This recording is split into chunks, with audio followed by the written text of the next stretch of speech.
Hey everyone, did you know that there are secret tips about government contracting that can give your business a huge edge? Yes, today we're pulling back the curtains and showing you exactly what they don't want you to know. But before we dig into all that, did you know also that only 1% of our viewers actually subscribe to our channel? That's right, just 1%. We have a huge goal to hit 10,000 subscribers in the next 12 months, and we'll really need your help to get there. So if you want more insight tips like this, hit that subscribe button and don't miss out. Alright, now let's talk about why this is so important. Government contracts can really be a game changer for your business, whether it's a big business or a small business. But winning them, that's a whole other story. It's not just about submitting bids, it's actually about knowing the secrets behind how the system works. So if you're ready to get an edge on the competition and land more contracts, stick around because these tips might be just what you need. Let's get started. Now let's jump into secret number 1, how to get ahead with early market research. This is one of the most powerful strategies that many people miss. So here's the thing, before a government contract even gets advertised, they're already planning months and sometimes even a year ahead of time. That sounds crazy, right? But by doing some early research, you can actually get ahead of what the government is going to actually need. And when you know what they're looking for before your competition does, it does give you a massive head start. Did you know that the US federal government spends about $600 billion on contracts each year? That's a lot of money up for grabs. But here's the key, only the businesses who do their research early can actually position themselves to win. So where do you find these early opportunities, you may ask? Well, let me show you a few great places. The first will be sam.gov, sam.gov. This is the official website where the government advertises federal contract opportunities. You can check here for future opportunities and also research who's winning current contracts. Secondly, we have FedBizOps, a site where you can search for pre-solicitations, basically a sneak peek at what's coming. Next, you can look at USA spending. Want to know where your tax dollars actually go? This tool tracks government spending and shows you trends on where money is being allocated. Here's a fun fact. Companies that regularly use these sites can increase their chances of winning contracts by at least 30% compared to those who don't. Early research isn't just a nice to have, it's a must have if you want to stay ahead of the game. So, if you start doing your homework now, you'll be ready to hit the ground running, especially when those contracts are officially up for grabs. It's really all about preparation, and believe me, this little bit of research can actually make a huge difference in what you're able to win from the government. Now, let's move on to the next secret. Did you know that the US government reserves a huge chunk of contracts just for small businesses? That's right. Every single year, they set aside billions of dollars for businesses just like yours. It's called Small Business Set Aside, and it's one of the best kept secrets in government contracting. In fact, in 2023 alone, the government set aside $162 billion specifically for small businesses. So if you're a small business owner, you have a real shot at grabbing some of these contracts. But who qualifies for this? If you have less than 500 employees and your revenue is under a certain limit, usually around $7.5 million for most industries, then guess what? You qualify as a small business owner. But don't worry, the limits vary by industry, and you can actually check on these numbers on the SBA, that's the Small Business Administration website, to see where you stand. Now, here's how you can take advantage of this amazing opportunity. Firstly, you need to register your business on sam.gov, sam.gov.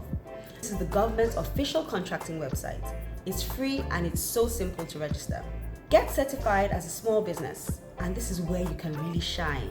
There are special programs like the 8A Business Development Program or the Women-Owned Small Business Program. Each certification gives you even more access to exclusive contracts. Next, you need to start bidding. Once you've registered and you're certified, you can start bidding on contracts that are only open to small businesses. Sounds like such an amazing opportunity. So, don't think government contracts are just for big companies. That's such a wrong perception. The government actually wants to work with you, a small business owner, and they've reserved a huge slice of the pie just for you to succeed. Now let's talk about teaming and subcontracting. This is one of the best strategies to win bigger government contracts, even if you're a small business. And here's how it works. You basically team up with another company to go after larger contracts that you couldn't handle on your own. It's kind of like, forming a super team, and it means that you don't have to do it all yourself. You can actually partner with companies that have the right skills or resources that you don't. And guess what? Here's the best part. This gives you access to much bigger contracts. In fact, about 60% of small businesses that win government contracts actually use teaming or subcontracting. It's definitely a proven strategy that actually works. And the contracts you can bid on, they can be huge. Just last year, for instance, the government actually awarded over $20 billion to small businesses involved in subcontracting. Now, I'll give you a real-world example. Let's say, for example, there's a huge government contract for building a new office complex. A small construction company like, say, XYZ Construction may not have the right manpower to do everything. They won't have access to maybe plumbing, electricals, and landscaping. So they team up with other small businesses that actually specialize in those areas. Together, they bid on the whole project. And because they've combined their necessary skills, they win the contract. So how exactly do you make this work, you may ask? There are two main ways to team up. The first is through teaming agreements. This is where you and another company work together as a team to submit a joint bid on a contract. Next is subcontracting. For this point, you take a part of the work as a subcontractor for a larger company that wins the actual contract. This way, you can focus on what exactly you do best, focus on your niche, and still get a slice, and I mean a big slice of the pie. The government loves to see teamwork, and it often encourages businesses to team up because it means more jobs get done faster and better. So don't hesitate. If you find the opportunity, form those partnerships, as it could open doors to contracts that are much bigger than what you'll be able to handle alone. Teaming and subcontracting can be a game changer for your business. So stick around, because next we'll reveal another secret that can help you win even more government contracts. Now, up next, we're going to talk about mastering the proposal process. This is exactly where it all comes together, and let me tell you this, it is the key to winning those government contracts.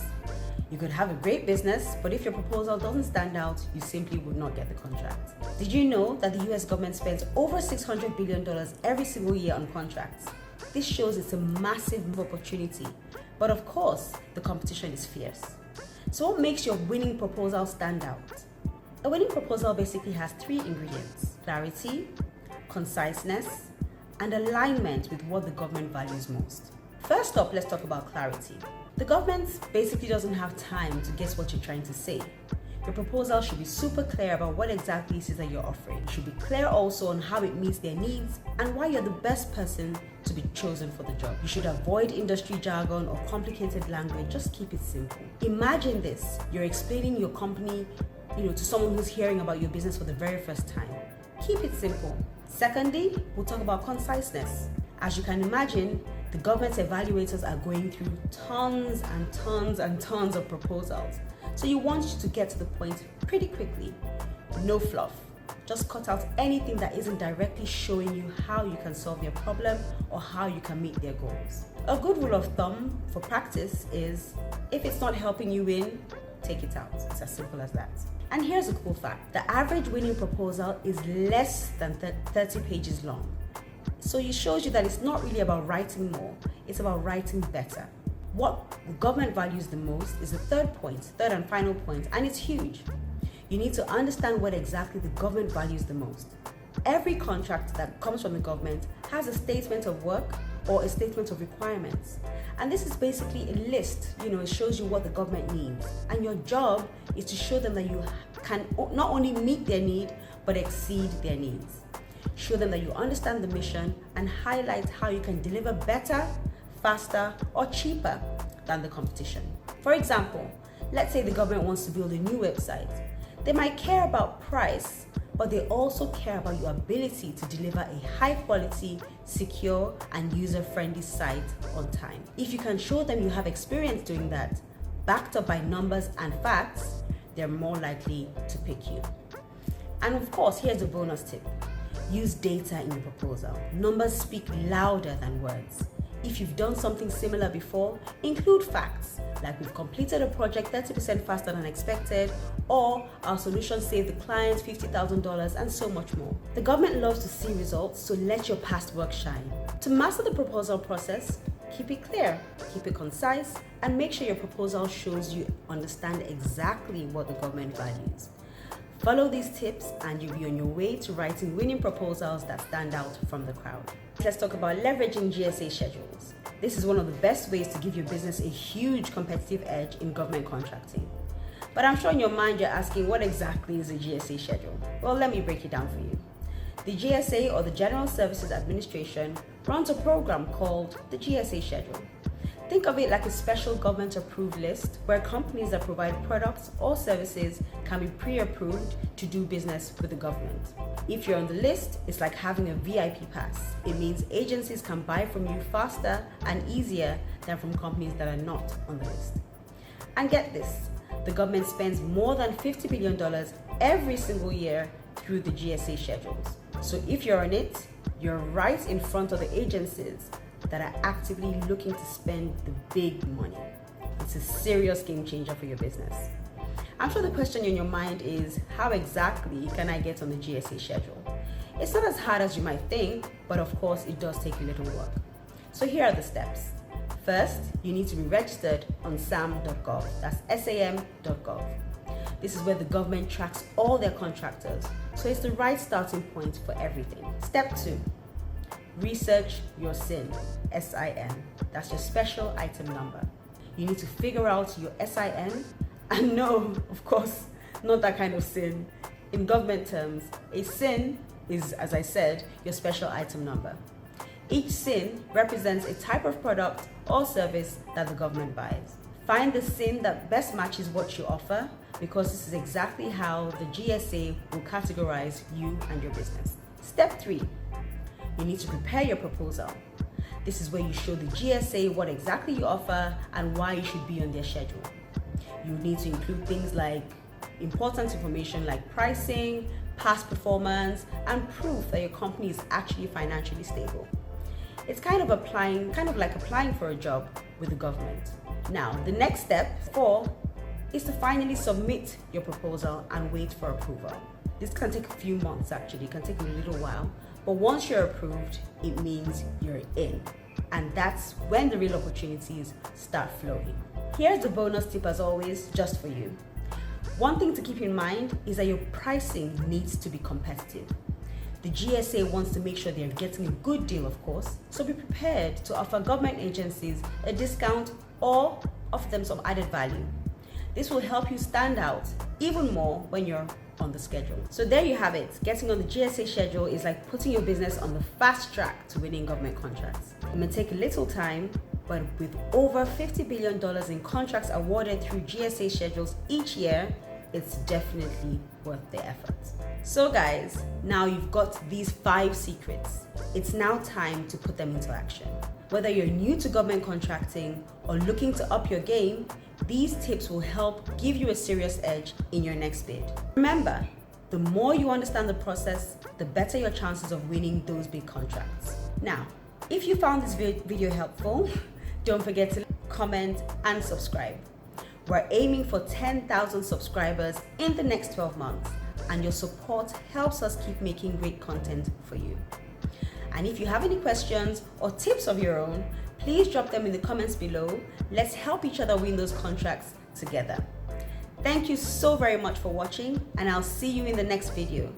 Now let's go out there and win those contracts.